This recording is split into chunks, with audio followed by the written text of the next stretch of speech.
जब से इंसान इस दुनिया में आया है, नफरत और मोहब्बत दोनों ने यहाँ के जंग और अमन में बड़ा अहम किरदार अदा किया है।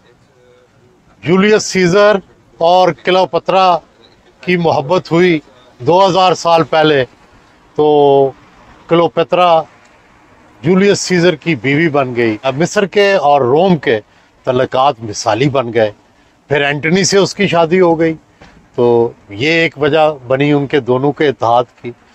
और फिर बड़ी मशहूर जो दुनिया की जंग हुई, उसमें हेलन को हासिल करने के लिए दुनिया के कई ममालिक की फ़ौजें आमने सामने हो गईं और फिर हेलन को की वजह से पता नहीं कितनी तबाही हुई। यहाँ भी एक रोमानवी दास्तान सुनाई जाती है कि ये शहर पहले दो अलग अलग शहर थे, एक बूढ़ा और एक पेस्ट। बूढ़ा जो है ये एक पहाड़ी इलाका है और दूसरा एक मैदानी इलाका था। लेकिन जब एक शहजादे की एक शहजादी से शादी हो गई तो तकरीबन 1000 साल पहले ये दोनों एक शहर बन गए। अब भी एक पहाड़ पर है, एक मैदानी इलाके में है, लेकिन अब इतने पुल बन गए हैं कि ये एक ही शहर है। इसका नाम भी बुडापेस्ट है, एक ही नाम हो गया।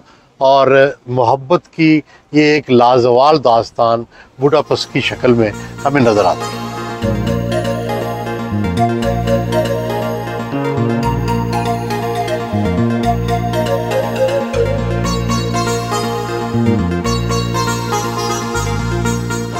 सारी दुनिया की तरह कभी हंगरी में भी बादशाहत होती थी।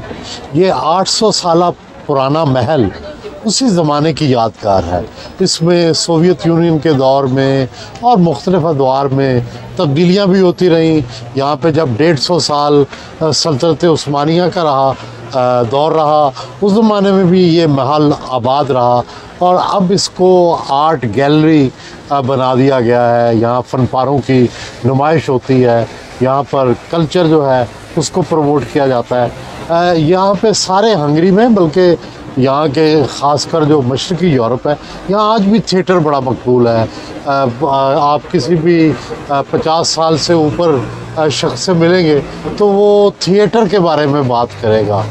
जबकि अगर पाकिस्तान से कंपेयर करें तो वहाँ हमारे यहाँ जो थिएटर है वो इतना ज़्यादा पॉपुलर नहीं रहा, और यहाँ कॉमेडी थिएटर बहुत पॉपुलर है। लोग जो हैं वो शाम को जब थक हार जाते हैं तो वो एंजॉय करते हैं। पुरानी जो बिल्डिंग्स हैं, जो तारीखी बिल्डिंग्स हैं, उनको मेंटेन रखने के लिए, रिस्टोर करने के लिए आर्ट्स की चीज़ें रखी हैं वहाँ पे, उनको म्यूज़ियम बनाया है, वहाँ पे एग्जीबिशंस होती हैं और वहाँ पे टूरिस्ट जो है उनकी एक्सेस होती है, जिससे उनका मामला चलता रहता है।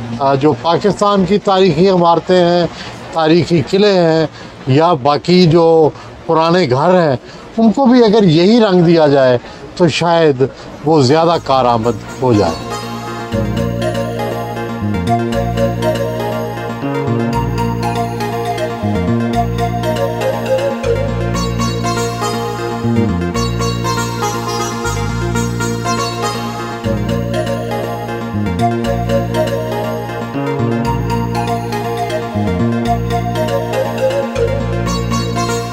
हंगरी के दारुल हुकूमत बुडापेस्ट की मेरे पीछे जो आपको इमारत नज़र आ रही है, ये पार्लिमान हाउस है और इसका जो तर्ज़ तमीर है वो गोथिक है और इसको यूरोप की खूबसूरत तरीन बिल्डिंग्स में एक शुमार किया जाता है। और यहाँ का जो सियासी निज़ाम है वो पार्लिमानी निज़ाम है, जिसमें 4 दफ़ा एक ही हुकूमत जीती है।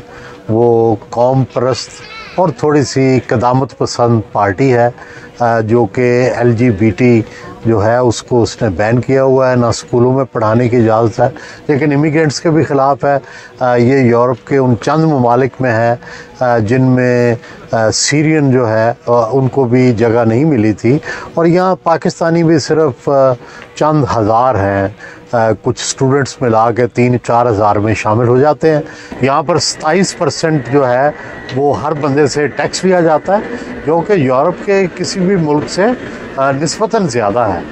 लेकिन यहाँ पर जो ट्रांसपोर्ट की फैसिलिटी है, यहाँ पर जो तरक्की है, उसकी वजह से लोग खुशी से वो टैक्स अदा करते हैं। ज़ाहिर है बिजनेसमैन को तो शिकायत होती है कि उनका बहुत ज़्यादा हिस्सा टैक्स पे चला जाता है। यहाँ पे बहुत सारी चीज़ों से यूरोपीय पार्लियामेंट से भी इस हुकूमत को इख्तलाफ रहता है, और ये अपने ख़ासकर मीडिया की आज़ादी पे भी इनसे शिकायत रहती है, और भी कई पाबंदियों पे यूरोपीय पार्लियामेंट एतराज़ करती रहती है। लेकिन इसकी एक बड़ी कदीम हिस्ट्री है। ये 150 साल तक सल्तनत उस्मानिया का भी हिस्सा रहा, और फिर उसके बाद ये जो सोवियत यूनियन था उसका हिस्सा रहा। 1989 के बाद ये यूरोप के ब्लॉक में आया। अब ये यूरोपीय यूनियन का एक बड़ा अहम हिस्सा है, और अब ये यूरोप में शुमार होता है।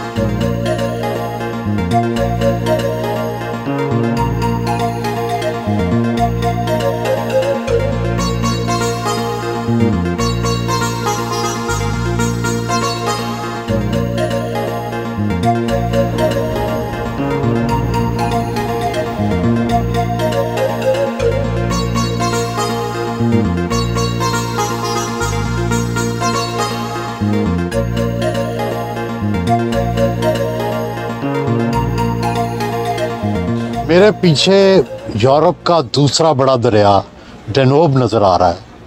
डेनोब जो है ये 10 मुल्कों से में बहता है। जर्मनी से शुरू होता है, और मुख्तलिफ नज़रियात के ये मुल्क रहे हैं, और इसके बावजूद इसके बहाव पर और इसको रोकने पर कभी कदगन नहीं लगाई।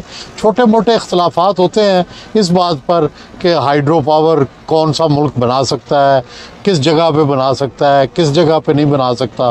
बाज़ औक़ात बॉर्डर पर तनाज़ात भी होते हैं, मगर जिस तरह भारत और पाकिस्तान के इंडस वाटर ट्रीटी का हाल किया गया है, भारत ने एक तरफ़ा तौर पर रोक कर, वो बिल्कुल यहाँ पे तस्वरी माल है।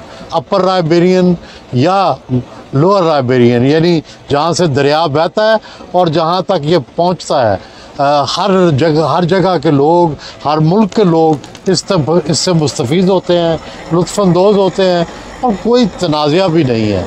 क्या भारत को इस मिसाल से सीखना चाहिए? क्या यहाँ पर जहाँ से दरिया बहते हैं, क्या वो उनको रोक कर दूसरे मुल्कों को इससे महरूम कर सकते हैं? ये सोचना भी गलत है। लेकिन पता नहीं क्यों भारत ने ये किया है, जो कि ना मुमकिन है, ना दुनिया की सोच में ही आ सकता है।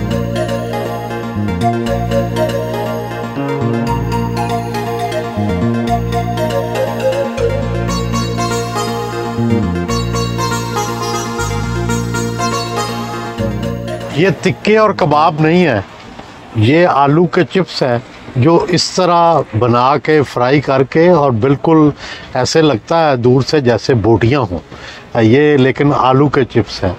लेकिन इस वक्त मैं आ गया हूँ हीरो स्क्वायर पे, और हीरो स्क्वायर क्या है? वो कौमें जो अपने हीरोज़ को याद रखती हैं, वो बड़ी यादगारें बनाती हैं, बार बार अपने माज़ी को दोहराती हैं।